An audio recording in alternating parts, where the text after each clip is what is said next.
you're going to have to fight. And so am I. You know this as well as I do. You know what we're heading toward, don't you? You really, really, really do. Deep in your gut, you know where all of this is rolling. You are going to have to defend whatever you believe to be worth defending in this country, and by whatever means you choose to defend it. Because if you don't, it's clear. There is no doubt. Please don't even pretend there's no doubt that this corporate Christian neo-Nazi, that's three different entities that have absolutely just about subsumed this country 100% beneath their illness.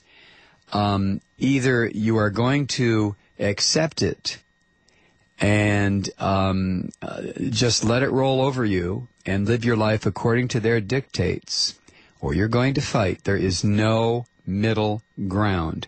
I can remember about 3 years ago when I still worked for that filthy Air America, I made the comment one night, half in jest, but most of it in anger, because there was just seemed to be no resistance to anything the Bush crime family was doing.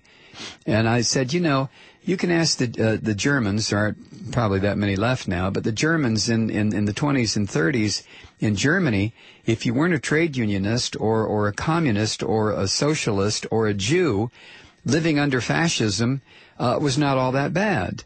As long as you were willing to give your sons and daughters to the Hitler Youth, as long as you were willing to do what your parish priest or your Lutheran minister told you to do, and as long as you were willing to not protest, as long as you were willing to sit on your goddamn ass and let all of this happen, let all of the death camps be built, let all of Germany be led into the maw of hell. If you were willing to do that for about 12 years, you had a pretty good life. The fat industrialists got fatter. The war machine got stronger. The military-industrial complex was just rolling in money. Everybody was doing just wonderful. Of course, we all know what happened. But it cost the deaths of 50 million people on this earth. 50 million is the estimate of how many people died during World War II. Okay, the Japanese had some, forget the Japanese, all right? But 50 million people were murdered as a result of World War II. Now, we're on the cusp of just some horrendous events. You know it. You don't need me to tell you. Like Bob Dylan said, you don't need to be a weatherman to know which way the wind is blowing. You know what's coming. You know it is. I mean, I've got several contributors to this program who send me emails that I share with you who make it very clear.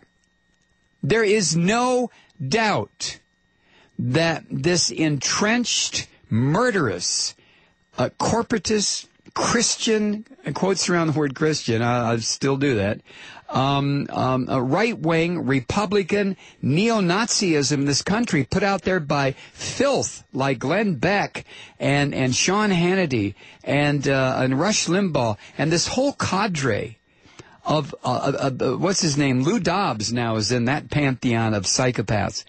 You know what's coming. You feel it. You know it's going to happen. And if you don't know it, it's because you have found solace and refuge in denial. You are so deeply embedded in it, you can't even breathe any longer. So you just accept the fact that you can't breathe any longer and be like a good German and just say, well, you know, Sieg Heil, I guess. Sieg Heil? Okay, Sieg Heil. You know it. And I know it. You know it's coming, and you know you're going to have to declare yourself at one point. You know this.